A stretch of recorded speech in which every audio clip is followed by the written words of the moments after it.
چلیے جناب مشرقی وسطی یعنی اسرائیل اور فلسطین کی خبروں سے کرتے ہیں آج کی خبر کا آغاز، کیونکہ ابھی تک کی اہم اور بڑی خبر جو سامنے آ رہی ہے وہ یہی آ رہی ہے کہ غزہ میں رات بھر قیامت صغریٰ بپا ہوا۔ غزہ کے 29 روز مکمل ہوئے غزہ جنگ کے، یعنی ایک دن باقی بچا ہے جب پورا ایک مہینہ ہو گیا۔ رات بھر شدید بمباری کا سلسلہ علاقے کے اندر جاری رہا ہے، خطے کے اندر جاری رہا ہے، اور یہ بھی صاف کر دیا گیا ہے کہ کئی علاقوں پر آئی ڈی ایف کا کنٹرول آ چکا ہے اور غزہ پٹی کو 2 حصوں میں تقسیم کرنے کی باتیں سامنے آ رہی ہے۔ یعنی آئی ڈی ایف کا جو پلان تھا کہ نارتھ، ساؤتھ اور دیگر علاقوں کو 2 حصوں میں بانٹ دیا جائے، اس پر کام شروع کر دیا گیا ہے اور بہت زیادہ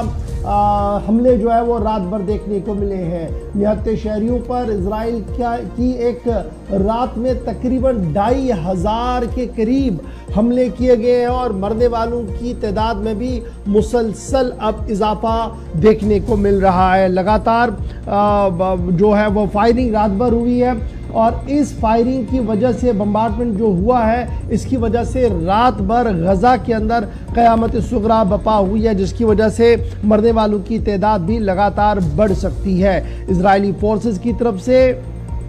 2 الگ الگ علاقوں سے، ویسٹ بینک سے 2 الگ الگ انٹری پوائنٹ سے اندر آنے کی کوشش رات بھر کی گئی ہے، جس میں کئی کامیابیاں بھی انہیں ملی ہے۔ سی آئی اے کے ڈائریکٹر ولیم برنز کی طرف سے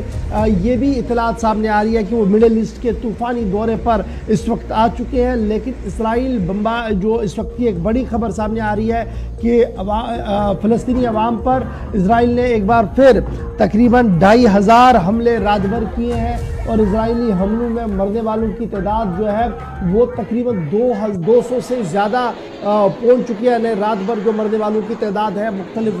جو ایجنسیاں ہیں، فلسطین اتھارٹیز کی اور دیگر ان کی طرف سے یہ اعداد و شمار جاری کر دیے گئے ہیں۔ اسرائیلی بمباری سے شمالی غزہ اور آس پاس کے علاقوں میں زبردست تباہی مچی ہے۔ اسپتالوں کے اطراف میں کافی زیادہ رش دیکھنے کو مل رہا ہے، زخمیوں کو لگاتار لایا جا رہا ہے، اور اس طریقے سے جو اشارہ گزشتہ دنوں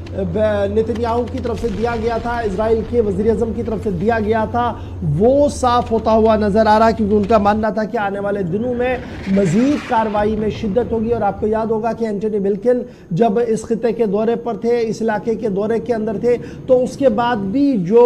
غیر رسمی بات چیت ہوئی تھی اس میں بھی یہ بات صاف کر دی گئی تھی کہ حماس کے خلاف جو آپریشن غزہ کے اندر شروع کیا گیا، غزہ اسٹرپ کے اندر شروع کیا گیا ہے، غزہ پٹی کے اندر شروع کیا گیا ہے، اسے بالکل بھی نہیں روکا جائے گا، اسے ہالٹ نہیں کیا جائے گا۔ اگر اسے ہالٹ کیا گیا تو یہ اسرائیل کا سرنڈر ہوگا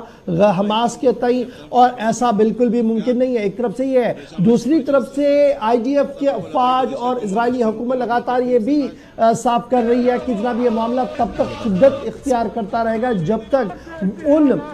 لوگوں کی رہائی کو یقینی نہیں بنایا جاتا ہے جنہیں یرغمال بنایا گیا ہے حماس کی طرف سے۔ 7 تاریخ پچھلے مہینے کی 7 تاریخ کو آپ کو یاد ہوگا کہ حماس نے اچانک سے اسرائیل پر حملہ کیا تھا، اسرائیلی ڈیفنس فورسز ششدر رہ گئے تھے، نقصان کافی زیادہ ہوا تھا، جس کے بعد ریٹیلیشن میں اسرائیل کی طرف سے کارروائی کی گئی ہے، اور اب یہ کارروائی لگاتار ابھی بھی جاری ہے۔ اور جب یہ کارروائی شروع کی گئی تو اسی وقت نتنیاہو حکومت اور نتنیاہو کی طرف سے یہ صاف کر دیا گیا تھا کہ اب کی بار فیصلہ کن لڑائی ہوگی، اور یہ فیصلہ کن لڑائی حماس کے خاتمے تک جاری رہے گی۔ ایک طرف سے یہ کہا جا رہا ہے، وہیں پر مشرقی وسطی کے ماہرین کا ماننا ہے کہ گریٹر اسرائیل کا جو بڑا پلان ایگزیکیوشن کے لیے رکھا گیا تھا اس پر رفتہ رفتہ اب کام شروع ہو گیا ہے، کیونکہ پہلے فلسطین سے وابستہ لوگوں کو، فلسطینی شہریوں کو علاقے سے جانے کے لیے کہا گیا، پھر رفح کراسنگ کو آہستہ آہستہ کر کے کھولا گیا، اور اب جس شدت کے ساتھ گولہ باری وہاں پر ہو رہی ہے